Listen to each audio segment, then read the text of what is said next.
በየሀገሩ ሲሄዱ አስተርጓሚ እንዳያስፈልጋቸው ለሕዝቡ እንዲያስተምሩ በየሄዱበት ሁሉ እንዲግባቡበት መግባቢያ እንዲሆናቸው ለስብከተ ወንጌል የመንግስቱ ወንጌልን ለማዳረስ መሰናከል እንዳይሆነባቸው ቋንቋ ለማወቃቸው ትጥቅ ታጠቁ እንጂ የሚናገር ሕዝብ ያለበት እዛ የነበሩ እንደ ፍጥረትን ፓርቲ ወሜት ወይ ላምቴ እኛ የፓርቲ ላምቴ የሚሄድ የሮሜ የእስያ የባኑጦን የግብፅ የአረብ ስንሆን እንዴት በእኛ ቋንቋ ይናገራሉ ብሎ ነው የተናገረ። ተናጋሪ ያለው ተናጋሪ ያሌለው ቋንቋ እግዚአብሔር አይደለም። ተናጋሪ የሌለው ማን ከማን ጋር ሊነጋገር ከማን ጋር ሊግባባ ስርዓተ ፊደል የሌለው ዘይቤ የሌለው እግዚአብሔር አይደለም። ስለዚህ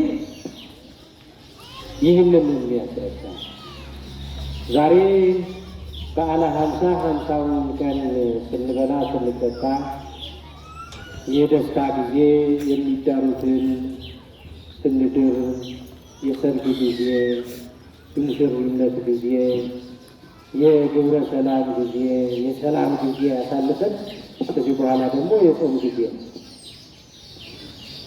የንስሐ ጊዜ፣ ንስሐ የምንገባበት ጾም የምንይዝበት ጊዜ ከኔ በኋላ ምንድን ነው?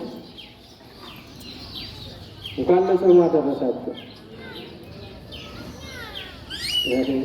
ለጾም ማለት ይላል ለፍስክ ነው እንጂ ለጾም እልል የሚላለ አንድ እናት እልል ብለዋል። ግን ማን ይቀበላቸዋል? ጾም ነዋ።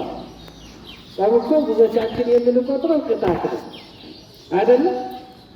መቅጫ አድርገን የምናየው ግን ጾም የበረከት ነው። ዋጋ የምንቀበልበት ነው። ከእግዚአብሔር ጋር የምንገናኝበት ነው እንጂ መቅጫ አይደለም። ኃጢአታችንን የምናራግፍበት ነው። ሰውን ስጋችን ለነፍሳችን የምናስገዛበት ነው። ንጽህናን ቅድስናን ገንዘብ የምናደርግበት ነው። ዋጋ ለመቀበል እርዳታ የሚሰጥበት ነው እግዚአብሔር። ስለዚህ ይመቃ ነው። ስለዚህ ይሄ ጾም እኩሎቹ የተለያየ ስም ይሰጠዋል። ማን ነው የሚጾመው? የማን ነው ጾም? ይህችን ተናግሬ የምጨርስ። የማን ነው ጾም? የማን ጾም? የመነኮሳት ነው? የካህናት ነው? የዲያቆናት ነው? የሽማግሌዎች ነው?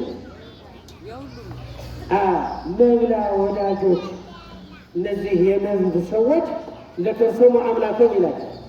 ወደ አምላካቸው የሆናቸው ሰዎች ይሄ ቄስ ነው የመነኩሴ ነው ይላል። ሰባቱ አጽዋማት የክርስቲያን ሁሉ ናቸው። ከ7 ዓመት ጀምሮ ያለው ክርስቲያን ሊጾማቸው የተገቡ ናቸው። ማለት የአዋጅ ጾም ናቸው፣ የሕግ ጾም ናቸው። የሕግ ጾም ማለት ወይም የአዋጅ ጾም ማለት በእግዚአብሔር ዘንድ ሁሉ ሊጾመው ይታወቃል። ለጾመው ዋጋ ያገኛል፣ ላልጾመው ደግሞ ይቀጣል። ዋጋ ማጣት ብቻ አይደለም።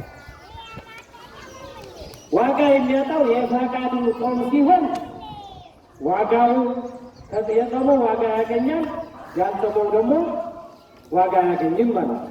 ግን አይቀጣም። የአዋጅ ጾም ግን ቅጣት አለው። ባለመጾም ይቀጣል።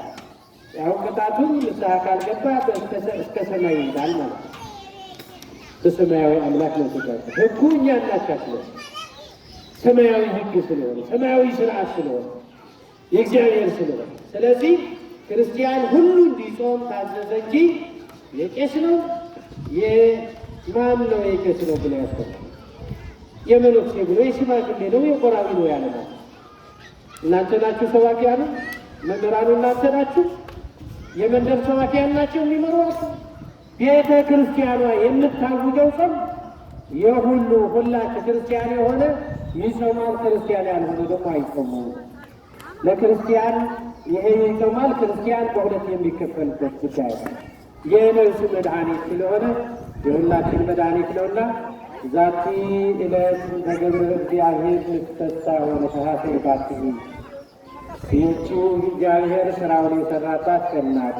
በዚህ ቀን ፍጹም ደስታ ፍጹም ሐሴት እናድርግ ደስ ይበለን ይላል ነቢዩ ዳዊት። አምላካችን ፍጹም ደስታ ፍጹም ሐሴት ያምጣልን፣ ሀገራችንን ሰላም ያደርግልን። የምንድንበት ንስሐ ገብተን ያውን በተቀበለን የንግሥት ወራቶች የተረከባቸው እንድንሆን የአምላካችን ፈቃዱ ይሁንልን። ወስብሐት ለእግዚአብሔር።